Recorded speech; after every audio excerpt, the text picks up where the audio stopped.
besoin du feu. Ainsi, il a dit aux apôtres, restez, attendez le feu. Actes des apôtres chapitre 2, le feu s'allume sur la tête des apôtres et l'église a commencé à se bâtir ce jour-là avec 3000 âmes gagnées en un jour.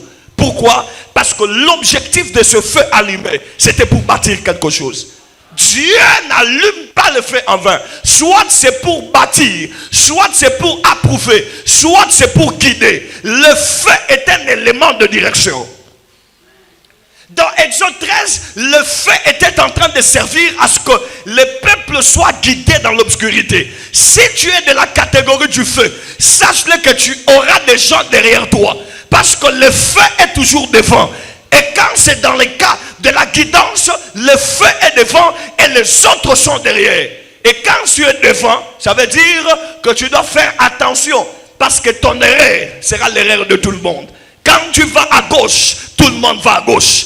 Quand tu vas à droite, tout le monde va à droite. À ce stade, quel est le problème? Le problème, c'est que quand tu es allumé comme un feu, tu dois connaître là où tu vas. C'est dans l'intérêt de plusieurs personnes que tu dois connaître là où tu vas. Je prie que Dieu te montre le chemin. Alléluia. Que Dieu te montre le chemin à prendre. Zambe peli sanga lokola moto. Oui, amen. Yeba bien que tango peli moto batu bana sima. Batu fo babanda kolanda, to banda ko kende bipai o zamba bengyo. Ezala bongo dans ta vie.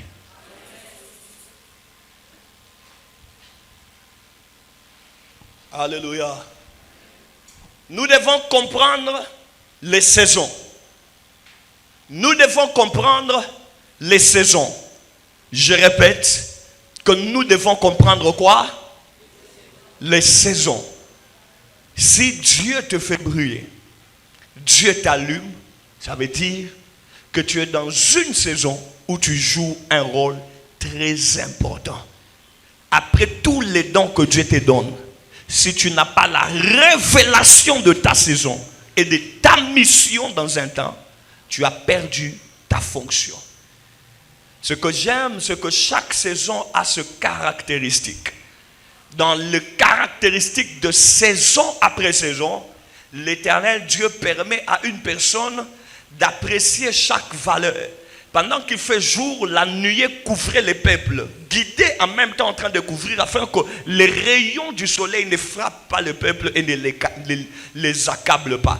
Mais quand il faisait nuit, le peuple avait froid. La chaleur les servait pour se réchauffer, mais en même temps pour le guider. J'aimerais dire à quelqu'un que chaque saison a des spécialités. Il y a des saisons auxquelles Dieu sait que les gens sont froids, il t'envoie comme feu. Les gens sont accablés par la chaleur, il t'envoie comme un manteau qui couvre les autres. Alléluia. Est-ce que les hommes manteaux sont là ce soir? Les manteaux ne sont pas là. Les gens qui couvrent la famille. Pendant que tout le monde dort dans la famille, il y a une charge de spiritualité. Vous savez, il y a quelque chose qui me plaît, c'est qu'il y a deux psaumes qui se suivent, mais avec une révélation un peu distincte. Mettons ça entre parenthèses. Dans psaume 21, le verset 22, psaume 29, le verset 1er, et psaume 23, le verset 1er. Je sais ici que vous tous, vous connaissez le psaume 23, le verset 1er. Ça, je sais. Le psaume 22, le verset 1er, vous le connaissez aussi, mais vous n'aviez pas remarqué cela. Ce qui est essentiel, c'est que dans psaume chapitre 22, le verset 1er, l'Éternel, David est en train de dire, mon Dieu, pourquoi m'as-tu abandonné? Psaume chapitre 22, le verset 1er. Mon Dieu, pourquoi m'as-tu abandonné? Mais le psaume qui va suivre, le premier verset du psaume qui suit, il dit, l'Éternel est mon berger, je ne manquerai rien. Ce que David veut expliquer, même dans la vie d'un roi, il y a une saison d'abandon, mais il y a aussi une saison de prise en charge auquel tu ne peux manquer de rien. Oh, donne-moi un bon amen, on va parler. Parce que lorsque l'Éternel marche avec un homme, il y a des saisons où tu as l'impression que l'Éternel est parti. Mais il y a des saisons où tu comprends que l'Éternel est mon berger, je ne manquerai de rien. Mais il vient de dire que, oh Zambé n'a perdre. Tu ne perds pas. L'Éternel est au contrôle. quelle que soit ta douleur ce soir, j'aimerais te dire, l'Éternel est au contrôle. Il sait comment chaque chose fonctionne. Il sait comment mettre chaque chose en place. Raison pour laquelle nous allons prier ce soir pour les basculements de saison. L'Éternel doit te prendre dans une saison de désespoir et t'amener dans la saison de réconfort. Lorsque tu marchais, tu avais l'impression, c'est comme si Dieu t'avait abandonné. C'est un autre chapitre. C'est dans le même livre, mais pas dans le même chapitre. Tous nous sommes dans les psaumes. Il y a des psaumes de tristesse. Il y a des psaumes de célébration. Il y a des psaumes de combat spirituel. J'aimerais te dire, l'Éternel va se révéler dans ta vie. Dans la même vie. Mais chaque vie avec son chapitre. Celui qui me donne un amen, que tu entres dans le chapitre de gloire. Les chapitres de gloire existent, mais le problème n'a pas été au kangamitro dans le chapitre de malheur. À un moment donné, tu dois te réveiller un bon matin, tu dis, ok, ce chapitre vient de finir, commençons un autre chapitre. Et alléluia. Ola li peno la mugi bon. Ok. Tango ko lela ici et koki et komi tango yara. Tu changer chapitre. Il y a des voisins changer chapitre dans l'année. Changer les voisins, nous quel voisin, ou à ça de l'eau moto et bisaï, tu changer chapitre. Donne-moi un amen, je te donne une révélation. Donc, ton amen n'est pas arrivé. Je commence à chuter, nous devons prier, mais ton amen n'est pas arrivé. Ça ne me convainc pas. Alléluia. Si vous avez déjà lu Luc chapitre 5, le verset 5, vous allez vraiment me donner un bon amen. Maintenant, tu n'as pas donné amen parce que tu te poses la question, est-ce que tu as déjà au Tangango, donne-moi un bon amen. Dans Luc chapitre 5, le verset 5, la Bible dit, Jésus va dire à Pierre, jetez vos filets là-bas. Dans Luc 5, 5, jetez vos filets. Avant de jeter le filet, Pierre va rappeler à Jésus ce qui s'est passé. Il dit, bon, toi tu n'étais pas là, c'est moi qui étais ici. Sois attentif à cette révélation parce que c'est une bénédiction pour toi. Il dit, Seigneur, j'ai péché ici, en ce même lieu, toute la nuit. Je n'ai rien pris. Mais si je vais encore jeter le filet ici, c'est parce que tu as parlé. Mais le problème, c'est que je suis venu ce jour-là expliquer à Pierre quelque chose qu'il ignorait.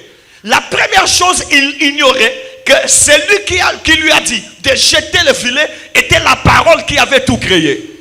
La deuxième chose qu'il ignorait, c'était que lorsqu'il avait péché et qu'il n'avait rien pris, c'était la nuit, pas le matin. Jésus n'est pas venu la nuit, Jésus est venu le jour. Or, dans la pensée, pour bien expliquer ça, on doit rentrer dans Genèse 1er. Lorsque Dieu a commencé à tout créer, Dieu n'a rien créé la nuit. Dieu créait tout le jour. Pendant qu'il faisait jour, pendant qu'il y avait la lumière, c'est là que Dieu créait toutes choses. Maintenant, Pierre va aller pêcher pendant que Dieu n'a rien mis dans l'eau. Mais le jour où Jésus vient, c'est le matin. Il dit que le poisson est dans l'eau, jette le filet.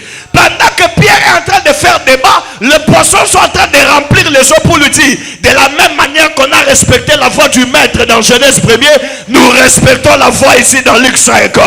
J'aimerais dire à quelqu'un, il y a deux saisons. Dans la saison de la nuit, tu n'as pas péché. La saison de jour vient d'arriver. Et qui me donne un amen de gloire. La saison de jour est arrivée. Dieu m'a envoyé de te dire, jette les filets. Yebi c'est la voisin, bois kamoniama. Kala pesa yembote yebi c'est ane oyo bois kamoniama. Qui dit amen très fort. Oyo eza ane ya koboa kamoniama. Ce n'est pas une année auquel tu dois prendre le passé et continuer à conserver. Non. C'est ça. Pierre rappelait à Jésus le passé. Mais Jésus était dans le présent. Le présent était de jeter le filet. Mais le passé, c'était un filet jeté sans poisson. Mais Jésus a dit, jette le filet. Il commence à raconter à Jésus l'histoire du passé. On m'a dit, Lélo, quel que soit ma kamuzamba kosenga yo, osa, atamoko ko rappeler nzambe passé. Kende na nzambe na futur. Hein? Ndende komoko lobi boye bisa futur na nga na zoya. Babongam. Allez-y dire à ton futur que tu arrives. Seras apprêté à Bongamaro Yambayo. Je parle à quelqu'un qui comprend. Il y a des saisons, raison pour laquelle je vous dis, Dieu n'allume pas le feu par hasard, c'est parce que c'est la saison du feu. Raison pour laquelle Dieu a allumé. Dieu n'allume pas le feu par hasard. Dieu allume le feu par rapport à la saison, par rapport à l'utilité et par rapport à son fonctionnement. Les temps où nous sommes, si tu n'es pas un feu, tu ne règnes pas. Vous savez, il y a des feux qui tuent et il y a des feux qui ressuscitent. Hein? Il y a le feu que tu. Il y a le feu qui ressuscite. Tu dois rester dans le fonctionnement spirituel que Dieu t'a placé. Vraiment, et là on a enseigné un fonctionnement. Et je dis à quelqu'un, quand Dieu t'a allumé, recherche le bois. Ne cesse pas de mettre le bois. Pour les autres, le bois peut être une vie intense de prière. Papa, et ça n'a pas saison sous la canayo sambe la gâte. Mais attitude n'a yo permettre yo au bénéficier na ba prière na yo yakala. Sans même que bitumba et quoi isayo, sans que banguna ba quoi isayo, sans que le monde ya ténèbres est renversé yo. Mais ça n'a pas saison sous ce que télémi na prière te ba melio pe ba solution. C'est pour te dire que ce type de démons, ce genre de démons ne sort que par le jeûne et prière. Mais est-ce que ça ressemble à la tête? Mais pourquoi est-ce que c'était dans le jeûne? Parce que dans la minute, et comme il y a jeûne, et comme il y a prière, tu vas jeûner, mais l'eau yo sang sa détermination. Il y a des gens qui sont gênés, l'esprit n'a pas balouki. À calculer sur mon touté, à calculer sur le côté, à concentrer sur l'objectif. Et c'est comme ça que le miracle naît. Le miracle naît dans la détermination. Alléluia. Le miracle naît dans la détermination. Il y a des miracles qui naissent parce que Dieu l'a programmé. Mais il y a d'autres miracles qui naissent parce que les hommes ont affronté Dieu pour le dire. Nous imposons ce miracle. Dans la sala capable d'imposer miracle dans ta vie. Même lorsque saison et je peux ça chance imposer. J'aimerais dire à quelqu'un, on parlait hier avec papa Jonathan, je lui ai dit, mon affaire qui chasse un des comme il est là. Ce qui vraiment au niveau de ma vie na rythme, il y a un salaire au bateau, bateau na misala, ok sur les bosoté. Ok sur les bosoté. On mène vie na yo. Na rythme il y a ndenge ba futa ba salaire na chassa. O kokende li bosoté la vie. Pourquoi? Bon, ça me paye sur $150. Mais $150 on peut pas payer ça. Il y a les koukouma, il y a les kosola, il y a Zwana en avance, il y a Gaboy, il y a Gaboy. Il y a des gens qui ont un salaire avant que tu aies un salaire. Alors c'est le salaire, on paye ça à $200, il y a déjà continué à $300. Donc tant que le salaire est zoya, il est qui waouh. Et qu'il y a la mort. Donc si tu veux vivre, ah ouais, c'est sûr. Et là c'est le salaire, vivre un esprit moussous. Aujourd'hui, vivre la calcul, la concentration, et il est le Dieu de porte. Yahweh Ataha. Il ouvre des portes à gauche et à droite parce qu'il sait que c'est la saison de ressources. Donne-moi un bon amen. J'aimerais dire à quelqu'un, crois-moi, le feu, on ne peut pas arrêter le feu. Croyez-moi, on n'arrête jamais le feu. On peut tout arrêter, sauf le feu. Vous savez, le grand problème, c'est que lorsque l'ennemi viendra avec les eaux pour t'éteindre en cette année, il commettra une grave erreur. Parce que le feu de l'Éternel s'allume avec de l'eau et s'augmente avec l'eau. Donc tout ce que l'ennemi fera pour t'éteindre ne va que contribuer à l'élévation de ton feu. Celui qui me donne un amen, je confirme que dans 1 Roi 18, Élie a fait descendre le feu par les eaux. Je confirme cela. Élie a fait descendre le feu par les eaux. Donc quand on ne met pas de l'eau, le feu ne descend pas. Des pièges à ça là, prophète à Bali en voilà. Aja chumoli libulu, aja chembeka, aja shopi mai, abisi bango bobenga moto. Écoutez, prophète à Bali ba yebi bobenga moto, mais problème est ça, na kata code na bango ya système spirituel na bango, ba pelisaka moto na maïté. Mais je biso na système na biso, ata mai zoeza, ekopela. En cette année, ekopela au nom de Jésus. Alléluia. Parce qu'on a quatre tabernacles, il y a Moïse, il y avait le cuve de rein qui avait de l'eau. Et tout animal qui doit monter sur l'autel de l'Holocauste doit revenir d'abord de cuve. Il prend de l'eau, il monte sur l'autel. Les sacrificateurs aussi passent par le cuve et puis ils montent sur l'autel. Donc avant le feu de l'autel, nous rencontrons d'abord les eaux. Et par les eaux, nous plongeons.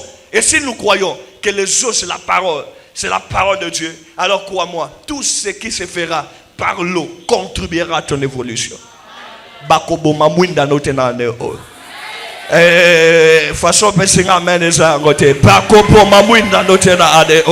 Et je clôture par le message que j'avais dit. L'Éternel m'a dit de rappeler cette bénédiction. Je le rappelle encore ce soir qu'il y a 4 types d'éléments dans les tabernacles de Moïse qui font succès. Il y a l'huile, il y a l'eau, il y a le sang, mais le 4e élément c'est le feu.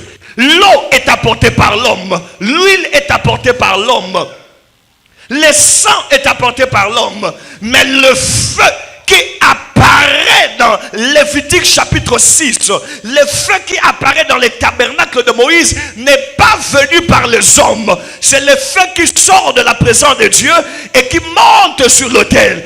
Raison pour laquelle j'avais dit qu'il y a des serviteurs de Dieu comme des flammes de feu. Ces catégories de personnes ne viennent pas par intention humaine. Ce sont des personnes que le ciel a envoyées sur la terre pour attester les sacerdoces et pour qu'un phénomène spirituel commence.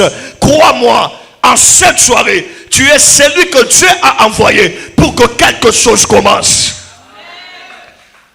Et ce que j'aimerais te dire, que la chose commence maintenant. Parce que Dieu t'a envoyé pour un mouvement. Tu dois activer un mouvement. Tu dois activer un mouvement.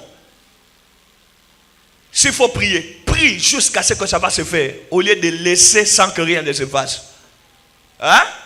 Boété. Tu vas prier pour la guérison. Prie jusqu'à ce que la guérison vienne. Comment expliquer que Eli a kangi mboule betate? Tant a kangi mboule betate? Yemoko Eli a kemba na prière pour mboule maison. Bible lobi Eli a prié tindi serviteur en ekene rotal. Atala lobi papa ta signe mboule zate. Normalement, si c'était un chrétien congolais na ngana tira ko prier pour depuis na prier na mon ancienneté. Ben Eli a prié jusqu'à 7 fois. La Bible dit il mettait son visage et sa tête contre ses pieds. Imaginez-vous au Fukami, au Zumutu, au Gumi Nakata Makolo, Kangi Makolo.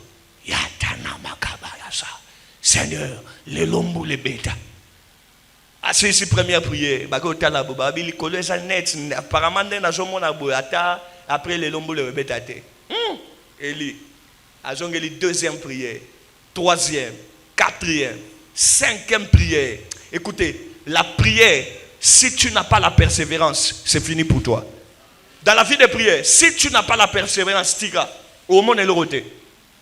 Il a mis la tête, il a prié, et après un moment, 7e fois, la Bible n'a pas dit que la pluie est tombée, non, la Bible a dit, Michel, Bible lobby, une paume apparaît dans le ciel sous forme de la main.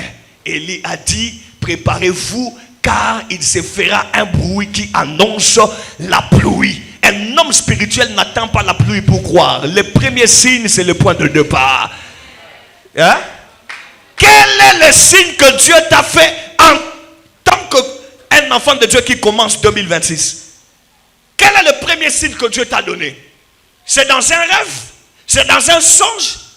C'est dans une prédication? C'est dans la prière? Tout ce que Dieu t'a fait comme signe, si tu reçois les signes, ça veut dire tu reçois la manifestation qui doit venir après les signes. Parce que normalement, les signes n'est pas l'objectif. C'est ce qui se fera après les signes. Dieu dit à Moïse, s'ils n'ont pas entendu à la voix du premier signe, ils entendront à la voix du deuxième signe. Ça veut dire il y a 2 signes qui viendront. Mais le plus important, c'est la voix du signe. Ce n'est pas le signe lui-même. Dieu a fait un signe.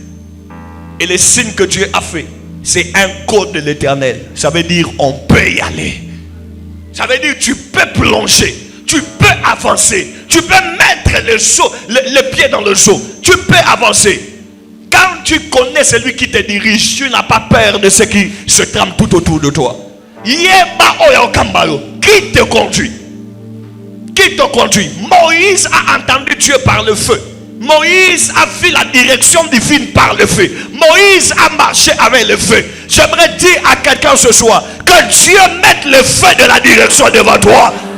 Que tu ne regardes pas une personne, que tu ne regardes pas une femme, que tu ne regardes pas un homme, regarde le feu devant toi. Le plus important, je clôture là avec le feu, c'est que lorsque c'est le feu qui te précède, c'est le feu qui combat devant toi, le combat que tu devrais normalement combattre toi-même. Ah, Olobi non mente, c'est bon. Yom to vivre, bitum besayo. Mais je laisse que le feu me dirige. Et quand le feu te dirige, toi-même tu es un feu. Mais un feu qui ne combat pas. Un feu qui adore le feu qui est numéro 1 et qui te conduit. Et pendant que il consume tout autour de ton parcours. L'obstacle qui devait te faire tomber, le feu le fait tomber. Et à ce stade, tu viens passer comme si il n'y a pas d'adversaire. Si il y a d'adversaires, mais ils ont été affrontés par le feu qui t'a précédé. Au moment de 2026, avant comme à décembre, que le feu de l'Éternel quitte janvier. Et comme à décembre au nom de Jésus. Qui me donne un amen de gloire. Nasakoli pona yo na poko ya lelo. Moto na nzambe kota liboso mipayo sokende. Ezala mipaya musala. Ezala mipaya santé. Ezala domaine nino ngokende. Je lève ma main, je déclare sur toi que le feu de Dieu te précède.